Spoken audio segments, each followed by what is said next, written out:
आपको मैं राम जी की एक उस कथा तक ले चलूं जिस मर्यादा पर प्रश्न चिन्ह खड़ा होता है, जिस लीला पर प्रश्न चिन्ह खड़ा होता है। वो मर्यादा पुरुषोत्तम है, तो फिर राम जी ने माता सीता का परित्याग क्यों कर दिया, ये सवाल राम जी पर खड़ा होता है। राम जी पर प्रश्न चिन्ह लगता है कि राम इतने बड़े मर्यादा पुरुषोत्तम थे हैं, तो फिर उन्होंने माता सीता का परित्याग क्यों किया। आज आप लोगों से एक छोटा सवाल मेरा, राम जी ने सीता मां का परित्याग कर दिया, सही किया राम जी ने या गलत किया? आप सही था या गलत? सिर्फ हाँ या ना में सही था गलत था? आप सही या गलत? गलत। राम जी ने सीता मां को वनवास भेज दिया, सही था या गलत था? हाँ गलत था। तो आपके हिसाब से वनवास नहीं भेजना था, ठीक है। आप बताओ, सीता मां को वनवास भेज दिया राम जी ने, सही किया गलत किया? गलत किया। आप बताओ। गलत किया। आप बताओ।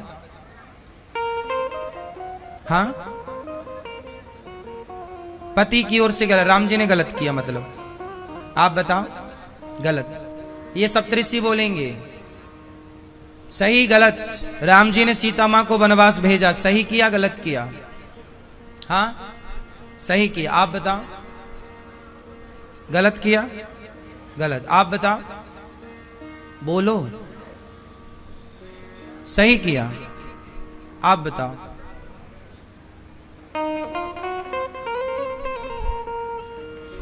आप बताओ।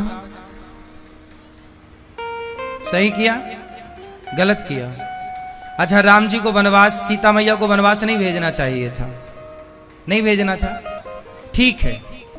जरा विचार करो कि राम जी ने सीता मां को वनवास ना भेजा होता तो समाज क्या कह रहा था कि रावण के यहां रहकर आई हैं, ये शुद्ध हैं कि अशुद्ध हैं, पवित्र हैं कि अपवित्र हैं। उनके चरित्र पर उंगली उठ रही थी। यदि वनवास ना भेजते तो क्या चरित्र का दाग लगाकर सीता मां को राम जी रख सकते थे? ये सही था? चलो राम जी वनवास नहीं भेजते सीता मां को, तो समाज जो कह रही थी, समाज का मुंह कैसे बंद करते? अब आप कहेंगे कि समाज को कहने देते। यही तो मर्यादा पुरुषोत्तम है। परिवार को लेकर चलने वाला राजा चाहिए कि समाज को लेकर चलने वाला राजा चाहिए? तो राम जी कौन थे उस समय? राम जी कौन थे? राजा थे। और राजा यदि परिवार को लेकर चलता तो आप ही बताइए, परिवार को लेकर चलने वाला राजा और राष्ट्र को लेकर चलने वाला, समाज को लेकर चलने वाला राजा, आप किस राजा की कल्पना करते हैं, कामना करते हैं? इसलिए श्रेष्ठ राजा कौन है? जो परिवार की सुने या प्रजा की सुने? अब प्रजा कह रही है कि हमें सीता स्वीकार नहीं है, तो राम को क्या करना था? राम सफाई देते कि जी मैंने तो परीक्षा ली है, तो लोग कहते आपने ली है, हमारे सामने हमने थोड़ी देखा, हमने थोड़ी देखा। चलो आज अयोध्या वालों को सीता मां फिर से परीक्षा दे भी देती तो जो उस परीक्षा में आते वो तो बोल देते अच्छा पवित्र है, फिर दूसरा बोलता हमने थोड़ी देखा, भाई हमारे सामने भी दो। तो रोज सीता मां को अग्नि में खड़ा होना पड़ता, बोले हम तो कल थे ही नहीं, हमने थोड़ी देखा, हमारे सामने दो। हाँ या ना? ये इस पहलू पर कभी आपने विचार किया? इसलिए विचार करना सीखिए। हर पहलू आपके सामने इतने जटिल प्रश्न हैं, विचार करिए, चिंतन करिए, बिस्तर पे पड़े पड़े क्या सही है क्या गलत है। राम की जगह अपने को रख, राम को हटाइए, और राम की जगह अपने को रख कर देखिए कि आप होते तो क्या करते। सीता की जगह आप स्त्रियां अपने को रख कर देखिए, आप होती सीता मां की जगह तो आप क्या करती। राम राजा है और राजा का धर्म है प्रजा की सुनना। अच्छा, क्या राम को सीता पर संदेह था? उत्तर, यदि संदेह होता तो जिस दिन लंका से आई थी उसी दिन राम जी सीता माता को वनवास भेजते, उसी दिन ना भेजते। संदेह होता फिर उन्होंने अयोध्या जी में क्यों रखा, क्यों माता सीता गर्भवती हुई? इसका मतलब है कि राम जी को माता सीता पर कोई संदेह किसे हुआ? प्रजा को। किसे हुआ? प्रजा को। अब प्रजा की बात ना मानते तो लोग आरोप लगाते कि राजा तो मनमाना है, राजा तो मनमाना काम करता, किसी की सुनता ही नहीं है। इसलिए सीता मां से ये वाल्मीकि रामायण में एक बात लिखी है। राम जी और सीता जी एक दिन बैठे थे। सीता मैया राम जी से बोली, आज मैं आपको कुछ बताना चाहती हूं। ये तब की बात है जब आरोप प्रत्यारोप शुरू नहीं हुआ था।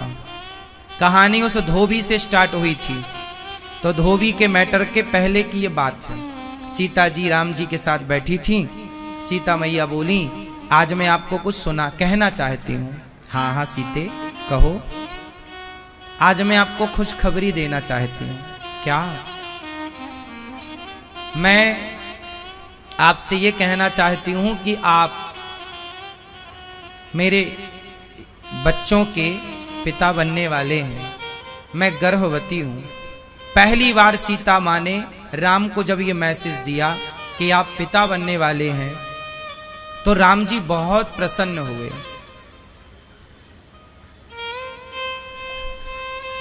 राम जी ने कहा, सीते तुम मेरे पुत्रों की मां बनने वाली हो, मेरे से कुछ मांग लो। मैं तुम्हें कुछ देना चाह, जो तुम मांग लोगी मैं दूंगा। सीता मैया बोली, अभी नहीं, पर मैं मांगना चाहूंगी। हाँ हाँ क्या? तो सीता मां ने जो मांगा है वो आपके सुनने योग्य है। सीता मां ने राम जी से बोला कि हे प्रभु, मैं चाहती हूं कि मैं जिन बच्चों को जन्म दूं वो बच्चे अयोध्या में जन्म ना लें। क्यों? क्योंकि यहां ठाट बाट है, सुख सुविधाएं पूरी हैं, कहीं बच्चे बिगड़ ना जाएं। मैं चाहती हूं कि संतों की कुटिया में मेरे बच्चे जन्म लेंगे तो संतों वाले आचरण, संतों वाले लक्षण, संतों वाली शक्तियां इन बच्चों के अंदर आएंगी। इसलिए मैं चाहती हूं कि मेरे बच्चे संतों का आशीर्वाद पाएं और संतों के सानिध्य में इनका लालन पालन, शिक्षा दीक्षा हो। ये बात सीता मां ने पहले ही बोल दिया था।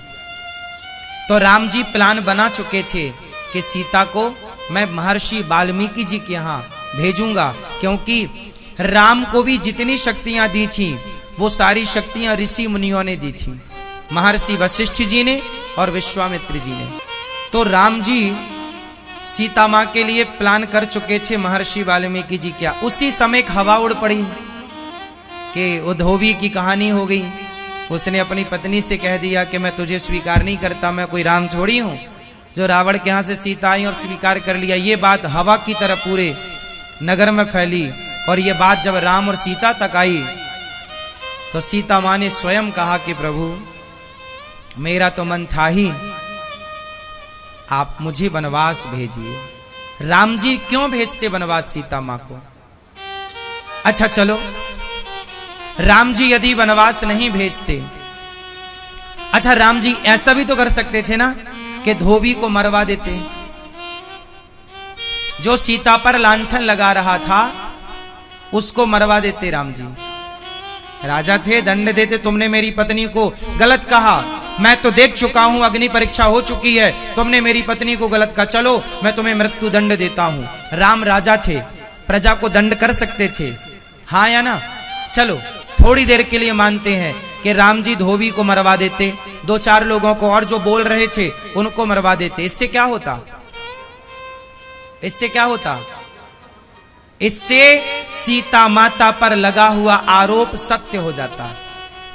इस पर यह होता मैसेज, अच्छा सीता ऐसी होंगी इसलिए तो मुंह बंद कर दिया राम ने,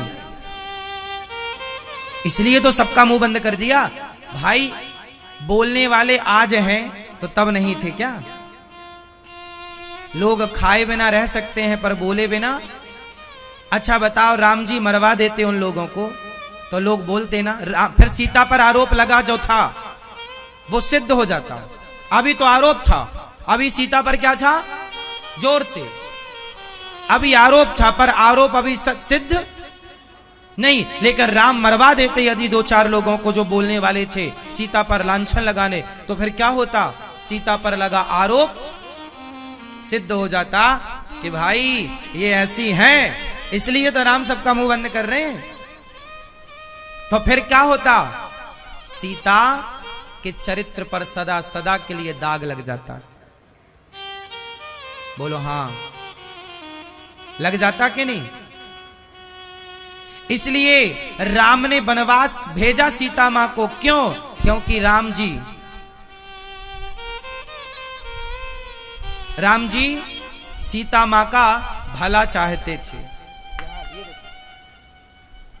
भला मीन्स कि मेरी सीता पर कोई दाग, मेरी सीता पर कोई दाग बोलो ना लगे।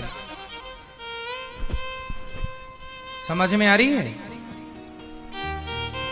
तो राम का सीता से इतना प्रेम था, उस समय सीता मां का वनवास जाना ही सीता मां की भलाई थी। आप दोनों तरीके से समझ के देखिए इस विषय को। यदि सीता मां वनवास नहीं जाती तो सीता पर आरोप बना रहता, और वो आरोप लंबे टाइम तक रहता, तो जिस पर आरोप लंबे टाइम तक रहता है वो आरोप स्वतः ही सिद्ध हो जाता है। हाँ या ना? और समाज को कैसे समझाते साहब, कितनों को समझाते। और आप कहो कि सीता मां ने अग्नि परीक्षा क्यों ना दे दी? दे देना था, हाँ दे देती, पर उस समय सीता माता गर्भवती थी।